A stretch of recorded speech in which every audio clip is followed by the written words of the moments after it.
What is going on, Bucs fans and CFP fans? Evan Wanish here, co-host of the Cannon Fire podcast, back at you with yet another video talking about the Buccaneers. And today we are going to be doing the studs and the duds for the Buccaneers Week 13 victory against the Carolina Panthers. It's a Victory Monday. This is the first time that I'm doing a studs and duds after a victory on a Victory Monday. So let's get right into it. And I will say, before I start this list, there's going to be some duds on here, and there might be more duds than studs, actually, to be honest with you. I have to be completely honest here. But let's get right into it, because obviously there are some studs in their own right. I have to start off with the man of the hour, of the day, of the game, whatever you want to say, Mr. 10K, 10 straight seasons of 1,000 yards, Mr. Mike Evans, 7 receptions for 162 yards and 1 touchdown, including his longest touchdown of his career being 75 yards. So kind of crazy that in year 10 he gets that. Mike Evans has just been fantastic for the Buccaneers this season.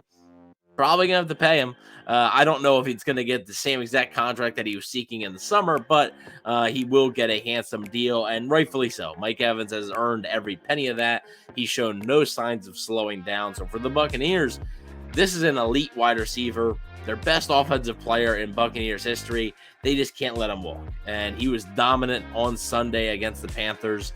And really, I mean, we talked about yak on the game on the game review show. I think his yak in this game might have been his career high as well. So of Baker Mayfield's 202 yards, 162 of them went to Mike Evans. So Mike Evans was a big load of the offense here, and he's going to continue to be obviously throughout the rest of the year. But now he's hit 1,000 yards again for the 10th straight season. There's a lot of people who before the season thought, oh, maybe Mike Evans wouldn't get 1,000 yards, this and that.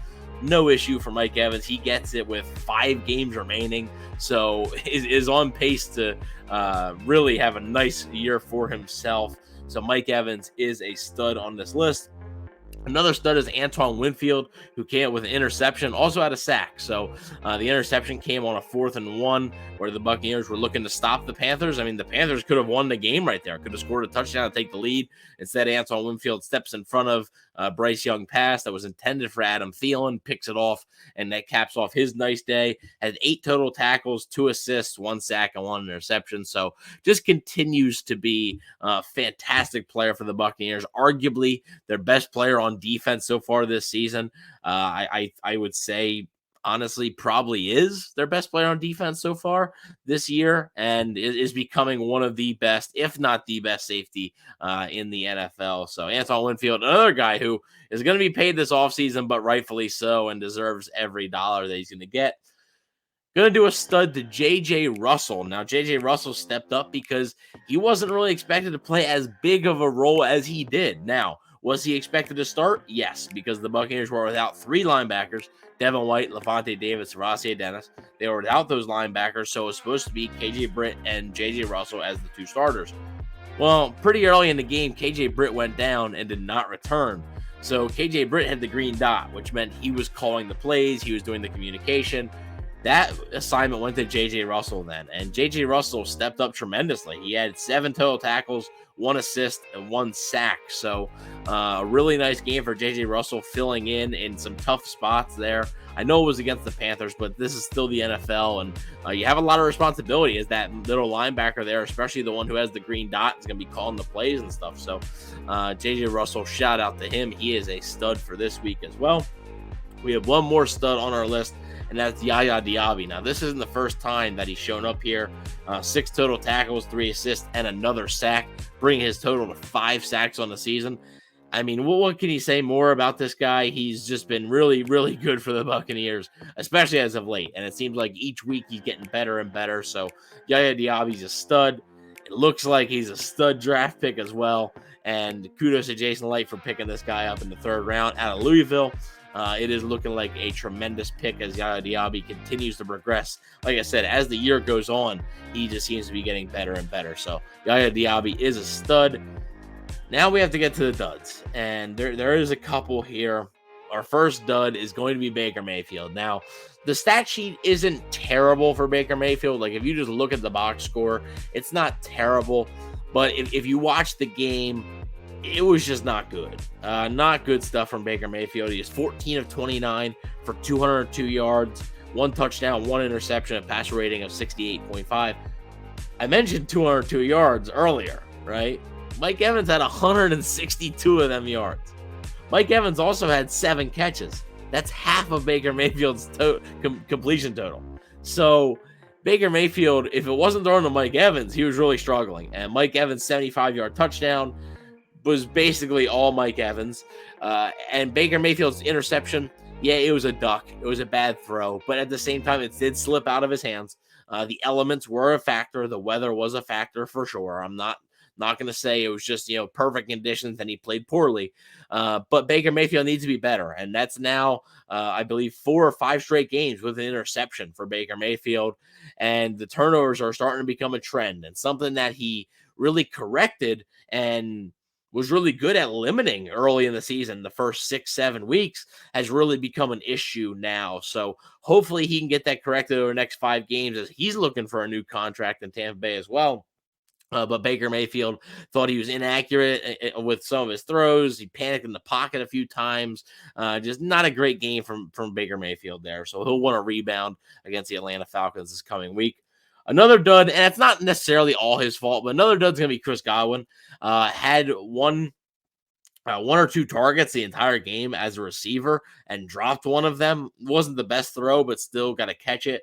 Now, he did have a touchdown. He did have the end around, one attempt for 19 yards and a touchdown. So, yeah, he is a dud on this list just because he's not being involved in the offense right now, and I don't understand why.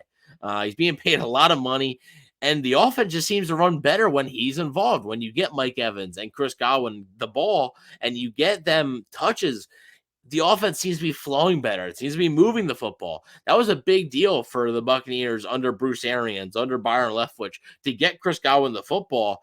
And right now, it just hasn't been as big a priority for Dave Canales' offense. So hopefully they can get Chris Godwin going because I think that's a key to unlocking this offense. Chris Godwin was banged up a little bit with that neck. He was a game-time decision. That being said, still would like a little bit more production out of him. Speaking of a guy that you'd like more production out of because of the money you're paying him, it's Shaq Barrett. Shaq Barrett on the day, 1 total tackle, 1 assist, 0 sacks. Didn't really make much of an impact, honestly. And Shaq Barrett so far this year, I would say, has been disappointing. Now, he's coming off of a major injury, right? So it was going to take some time. And, of course, the offseason that he had, it was, a nightmare scenario for him. I mean, terrible tragedy. It happened in the offseason. I'm sure his head is not in the greatest place. That being said, if you're out there, you have to be productive. And the amount of money that they're paying Shaq Barrett, it is a shame because Shaq Barrett's just not the player that he once was. And perhaps it is the injury. Perhaps he needs another year, right? But right now, the Buccaneers just need more from that guy, especially against a Panthers offensive line that has struggled mightily this year. I was expecting a much better day from Shaq Barrett. So hopefully he can turn it around these next 5 games, finish out the year strong and on a high note because, I mean, he's a tremendous person. I mean, one of the best people that you're going to find on the team in the NFL.